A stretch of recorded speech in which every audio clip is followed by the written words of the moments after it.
is synchronicity. This is synchronicity. This is synchronicity. This is synchronicity. This is synchronicity. This is synchronicity.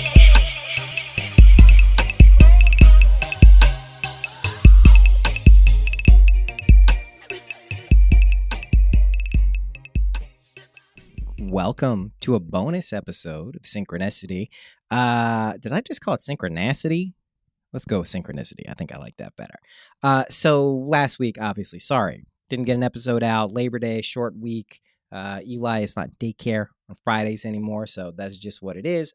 But bear with me. I'm going to be smoking during this This episode is a bonus episode of me just talking about some things that have been on my mind for a while. And I'm trying to get some clarity on them. And the way I found that this actually helps is when I actually put out a podcast about it, because I have to think about you who's listening, what you would imagine of this. Sometimes you just think things in your head, and if you didn't share them, you might think they're right. And then you say them out loud and you hear how it would sound to someone else, and you're like, no. So bear with me as I toke on this J and kind of try to process something I've been thinking about for a little bit of time. Okay, so as some of you know, listeners of this podcast, people who know me in real life, I did a lot of work with spiritual organizations, nonprofits, in the spiritual world. What does that mean? It's kind of vague. It's kind of nebulous, meaning that I worked with organizations primarily that were founded around a particular teacher or group, a lineage, and organizations then form around those teachers or philosophies and then are, put out into the world.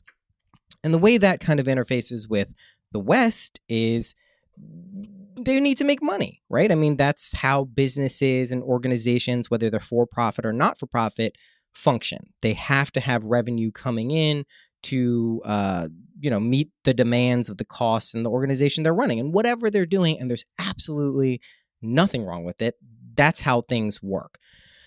Money, let's just go to the concept of money. I mean, I've weaved this through as much as I can from the inception of this podcast. I've had a very interesting relationship with money for the majority of my life, since I've been aware of it as a tool. I'd like to be clear, though, that money, my view on money is that it is a neutral energy. It is not something that nothing is baked into it that makes it good and or bad. It's the intent of the people who use it or the organizations who use it that determine whether it's a force for good or a force for bad.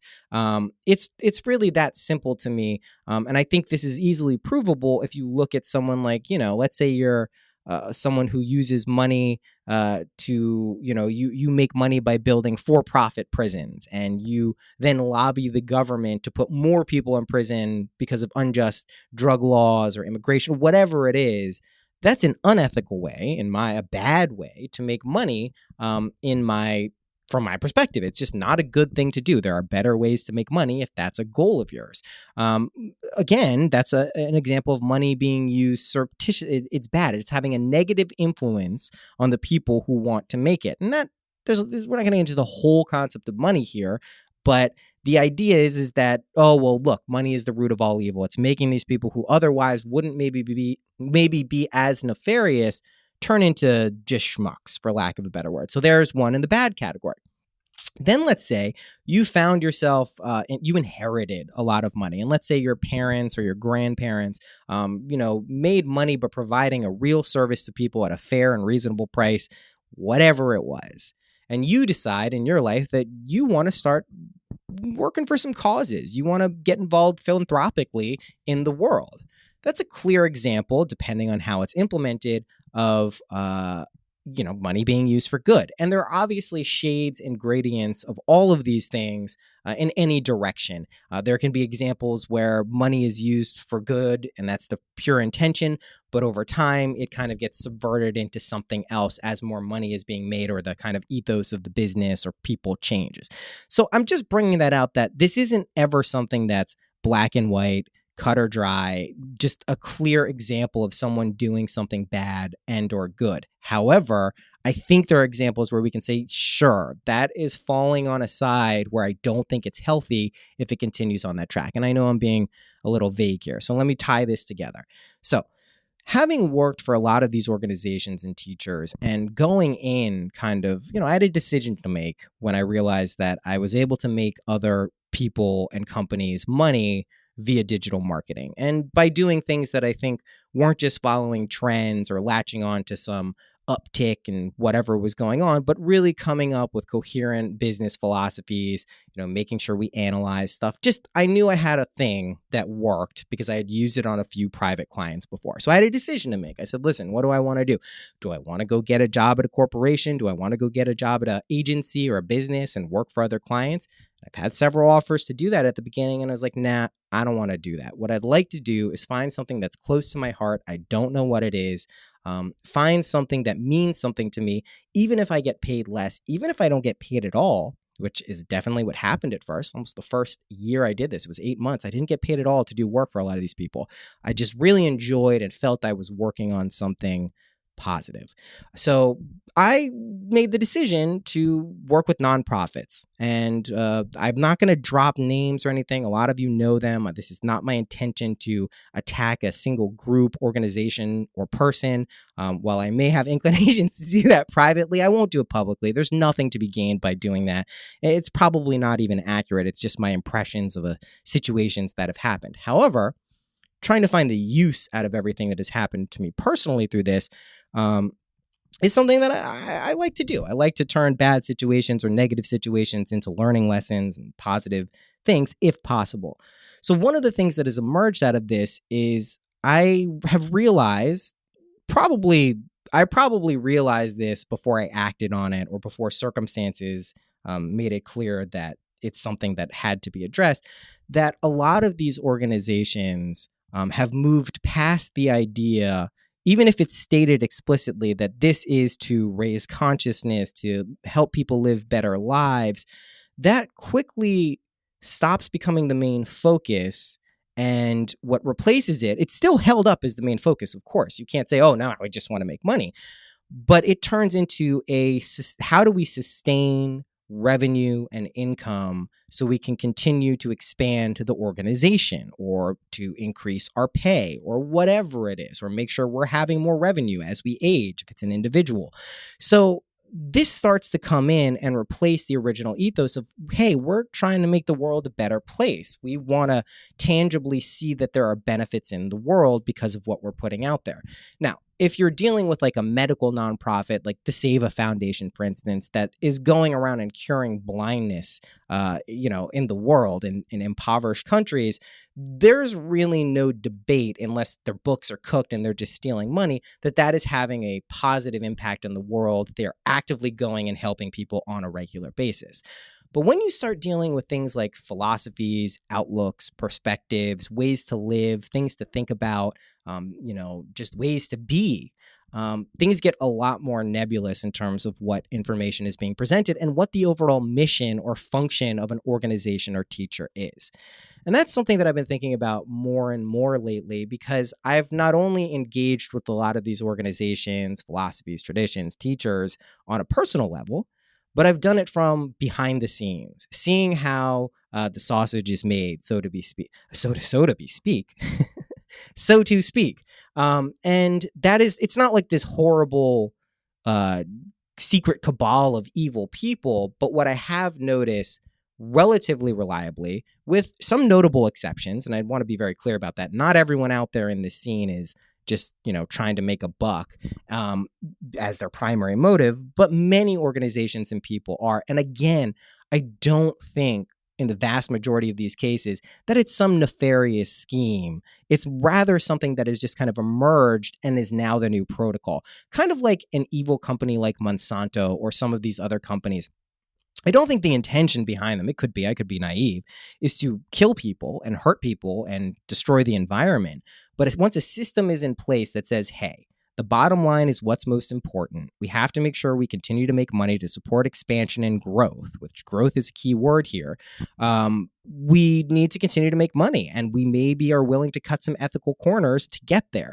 I don't think they started out with like, yeah, let's just be the worst fucking company. Let's just be like terrible. Now, there certainly are companies that are started with only the primary aim of making money with no regard for any other broader impact, and that happens. But most of these organizations, any reputable or known spiritual organization, entity, is most likely not starting from that place. And that's very important to keep in mind. They're like these aren't people or groups who are like evil people. It's just something along the way begins to replace what they were doing originally. And that's really common in anything that can happen in a relationship between people, between a job, a circumstance. I mean, this is not like some unique situation that's only applicable to the business world, and more to the point, the spiritual business world, but it is something nevertheless that happens.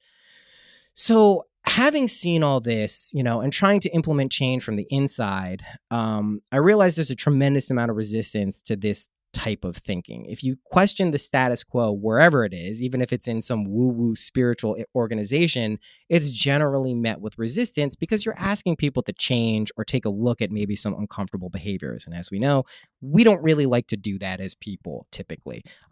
However, if you can do that, it provides amazing benefits because you keep yourself honest, you keep your organization honest. It's a wonderful thing to do. However, we're also dealing with a radical shift in spirituality and new age stuff in general. So to explain what I mean is, let's say 10, 15 years ago, you wanted to get some information about Buddhism, Western Buddhism, or Eastern philosophy through a Western lens.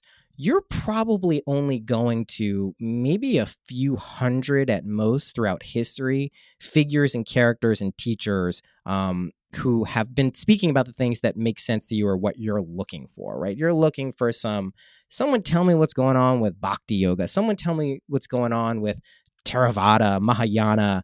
I want to know these different kind of ways of approaching spirituality from the East and the West. Who knows about Rudolf Steiner? Who knows about Teilhard de Chardin? All these people, right?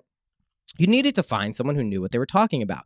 So 10, 15 years ago, again, maybe dozens, maybe 100 people who are active teachers with credentials that you could find and reliably trust as having wisdom.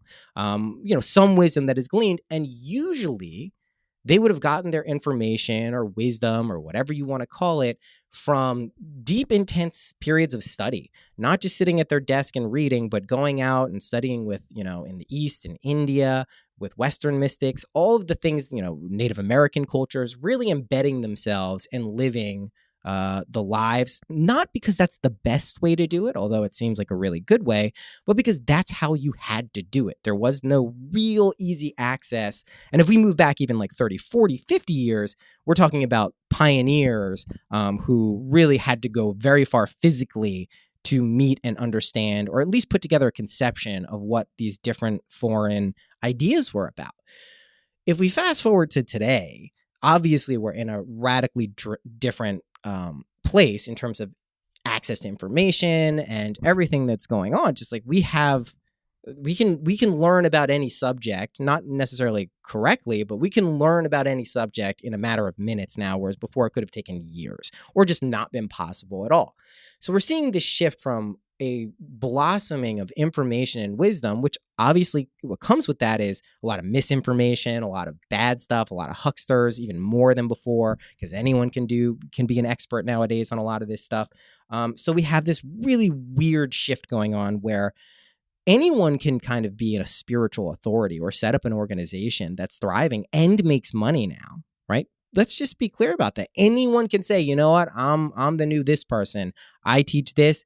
Come check it out. And if people flock and believe in that, that person's legit in those people's eyes. It might not be something that resonates on a deep level and lasts and permanent, but that's what's going on. So this all ties in, I promise you.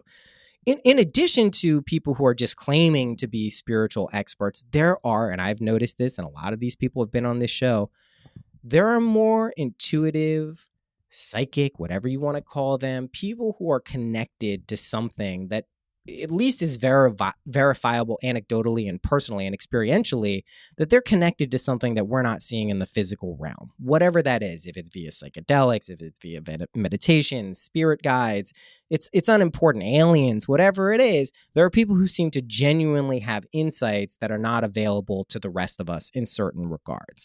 So we have this is the situation. Just over that, we have this old guard of people back who went to India and all of these other places and studied rigorously for decades most of the time, who became experts in their field. They're usually the people who are very big on lineage and the importance of studying with the teacher, which I do think is important, of course.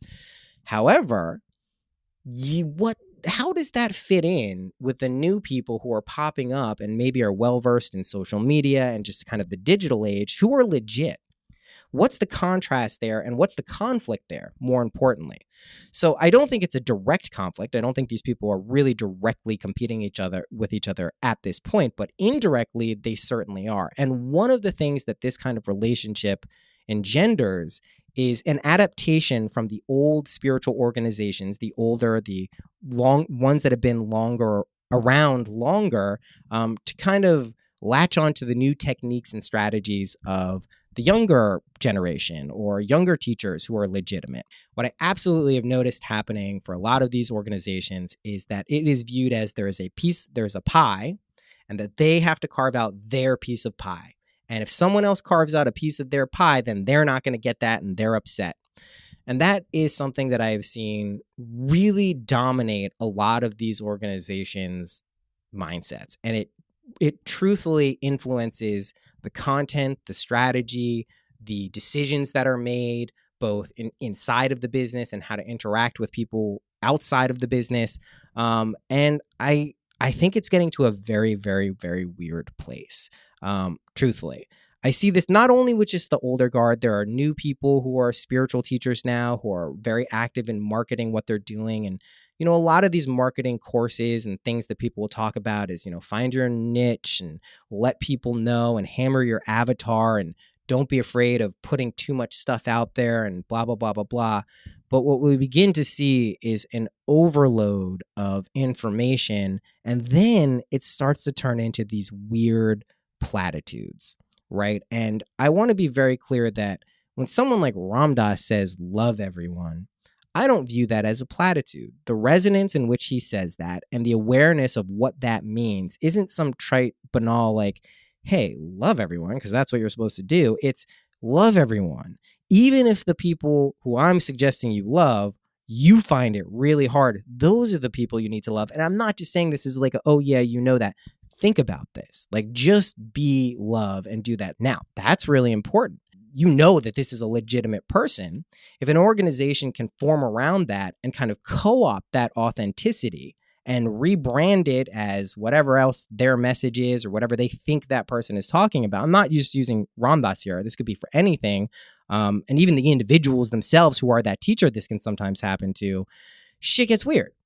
It gets really weird because then we have people claiming authenticity for themselves when they're not actually the person who is, bringing some of this really much needed and helpful stuff to so many people. I mean, I look at someone like Duncan Trussell, who Ram Dass personally has clearly helped through really difficult situations in his life. There is no denying that. And that really, for the culture at large and who Duncan has exposed other people to through Ram Dass, has been amazing.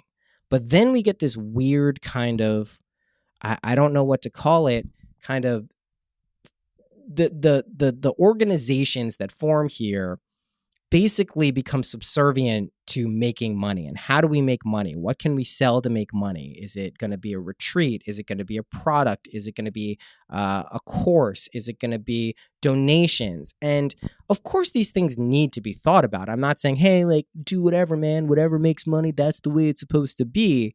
But if it becomes a process of holding the dollar above everything else in terms of, are we really putting something useful out for people, or is this just another way to get people who already like this person to give us more money? And unfortunately, what that leads to, I think a lot of the time, is the original resonance of these messages and teachings whether people recognize it or not, they get watered down and these other elements begin to seep in. And I think the worst case scenario is that people can get disillusioned with the actual real message because it becomes clear that this isn't something that it was presented to be. This isn't a community or person who really cares the way you thought they did. And this isn't to say that, you know, they're a bad person, but they really don't kind of have, they're not thinking about the other people as much as you thought they were.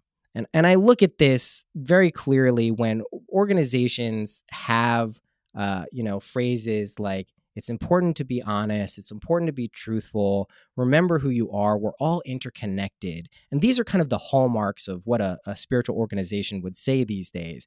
But then you see how the actual organizations work.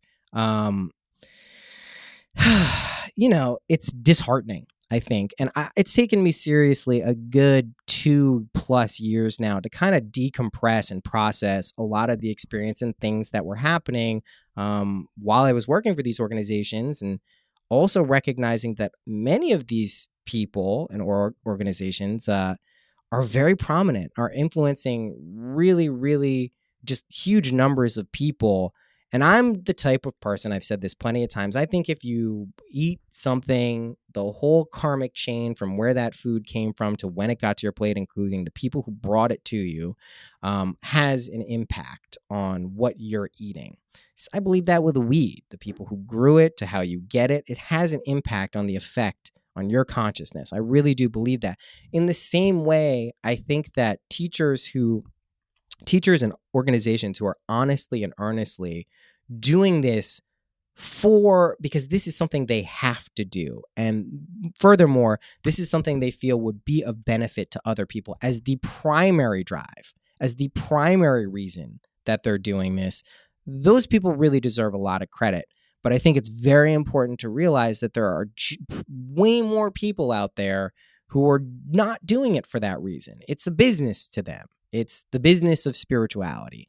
And I think it's important to be aware of this more and more now, because a lot of people will say, well, all of these new spiritual teachers, they're all hucksters. How can this person be a shaman? How can this person be that? And I think for the most part, that's pretty fair.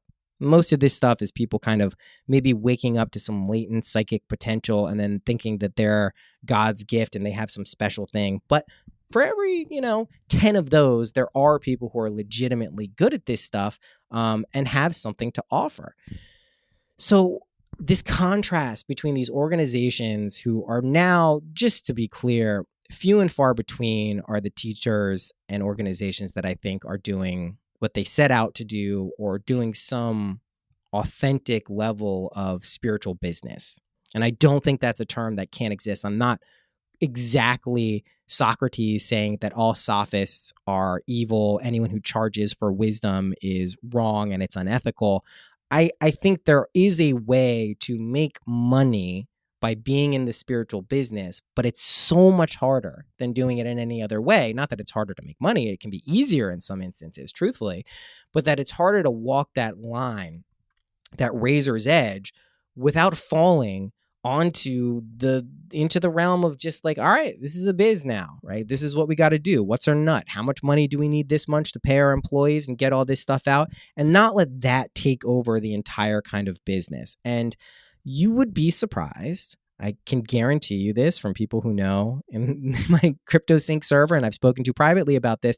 You would be surprised who some of these people are. And they're really good at crafting personas that they've crafted for decades or not even that long in some instances. And it's just, if you get to know them and deal with them in some other levels, it's not that they're horrible people. It's just that you realize very quickly this is a persona. This character of so-and-so is someone they're presenting so they can kind of give you a message without you questioning it. So all this whole kind of rant from me is not to discourage anyone who's getting into these things. And if anything, I'm more encouraged after I kind of realized this and had some ramifications personally and professionally from this type of stuff. I'm more encouraged since then because I've found so many awesome people, truthfully, so many awesome people from all age groups, from all demographics, who are doing really fucking cool things, really authentic, just beautiful, whether it's art, whether it's teaching, whether it's helping, whether it's speaking, whatever it is. I've met so many of them. Have I met a lot of people who are just total con artists and bullshit people? Yeah, of course. But I've met so many other people who are continuing to do what's in their hearts and what's important for them to do to help other people or to communicate their truth before their desire to make money or whatever. And just to be clear, some of these people are doing really well financially because of this, and they should. And I think it's a beautiful thing. And I think if you can't share in people's successes, and you get upset every time someone has something good happen to them, that's not good. You want to cultivate mudita, right? Sympathetic joy.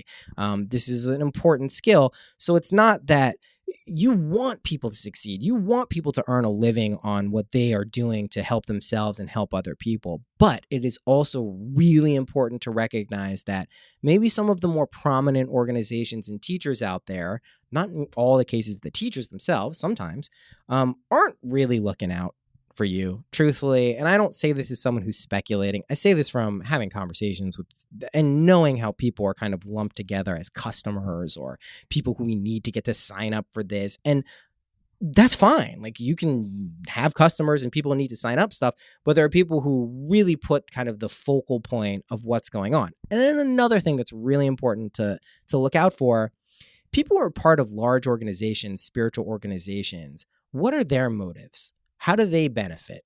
What are they doing within these organizations to really justify them taking a salary from oftentimes money that comes in for people who are maybe giving to a teacher or someone else? What is their role in that? Are they there to embolden themselves and make themselves bigger, to make more money, whatever it is? It's important to look at these things, because I think as we see more and more of these instances at things like Shambhala, and a lot of these Me Too things from Noah Levine, all of these things kind of coalescing now. They're all kind of coming together. We're getting more, episodes of or reportings of sexual misconduct and conduct and abuses of power.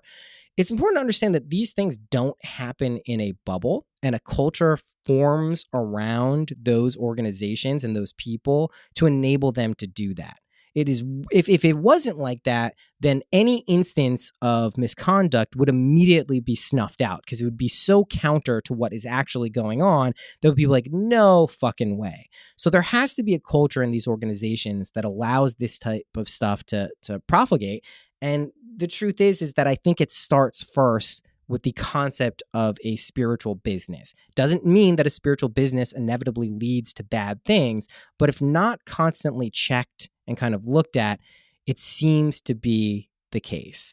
And for every instance of sexual misconduct or abuse of power that you hear about, know that there are dozens, if not hundreds more, probably related directly to that organization. And I won't get into too much more about that, but trust me that this stuff is to be looked at with open eyes. You don't want to get suckered into something or believe in something because of some need that you're trying to feel. And this is where I kind of get on my high horse a little bit, and I get a little indignant about this stuff. Is a lot of times people looking for spiritual communities or trying to interface with new ideas are hurt people, are people who really are wounded, who are vulnerable, who need help more than people who can kind of navigate life without, going through psychological turmoil at all aspects, whatever it's trauma, whatever it is.